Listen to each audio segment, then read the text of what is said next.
The pro-Kurdish Dem Party welcomes peace gestures from Turkey's ruling coalition, but insists on concrete steps being taken. The IFIR condemns Turkey's military operations in Iraqi Kurdistan, labeling it an occupation, calling for troop withdrawal, compensation, and international pressure to halt the actions.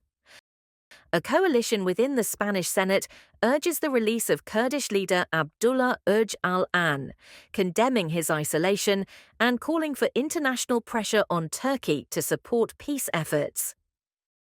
The Turkish Ministry of Culture has banned the Kurdish film ROJBASH, sparking a legal challenge from the Media and Law Studies Association, which argues that the ban violates freedom of expression and Kurdish cultural rights. Learn more with Medya News.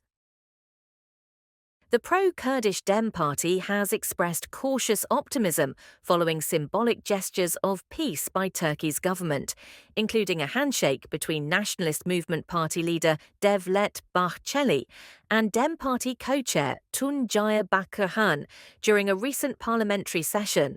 The party sees these actions as positive signs, but insists that true peace requires concrete steps. Dem Party officials emphasized the need for dialogue with Abdullah Öcalan, the imprisoned leader of the Kurdistan Workers' Party, as essential to resolving the Kurdish conflict. They also urged cooperation with the Kurdish administration in North and East Syria, or ROJBASH, advocating for diplomatic engagement to build trust and ensure regional stability. The Dem Party called on the Turkish government to follow through with substantive actions, arguing that symbolic gestures alone will not resolve the ongoing conflict. The International Federation of Iraqi Refugees, or IFIR, has condemned Turkey's military operations in Iraqi Kurdistan, calling them an occupation.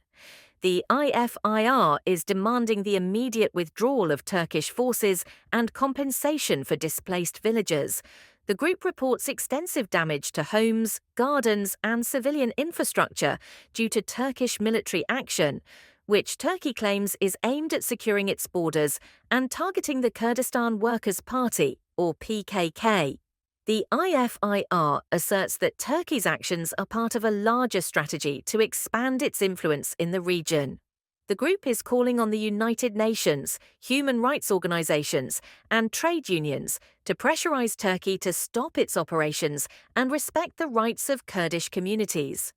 The IFIR has also criticized the silence of the international community, accusing global powers of complicity in allowing Turkey's actions to continue unchallenged. A coalition within Spain's Senate has called for the immediate release of Kurdish leader Abdullah Öcalan, emphasizing his key role in peace efforts between Turkey and Kurdistan.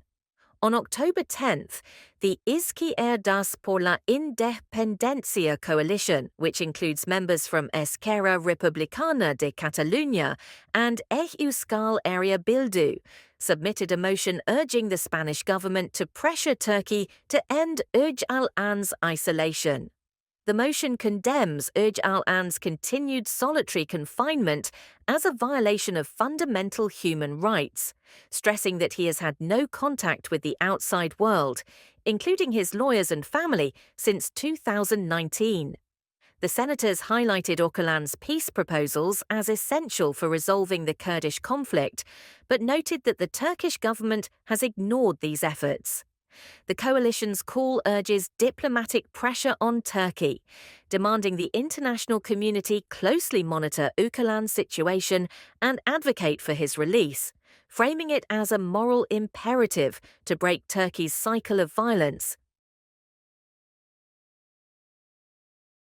The Turkish Ministry of Culture and Tourism has banned the Kurdish film ROJBASH from commercial distribution, claiming it is unsuitable for public distribution.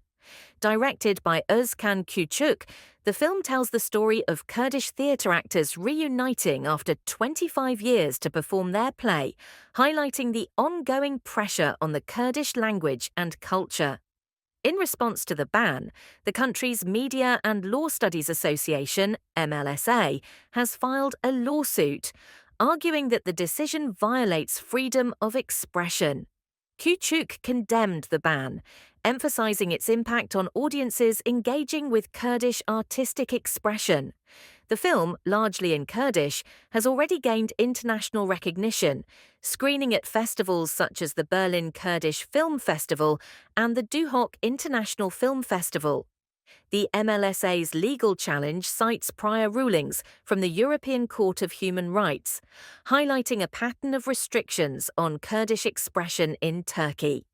The association hopes for a swift decision that will allow ROJBASH to reach Turkish audiences and continue its cultural message.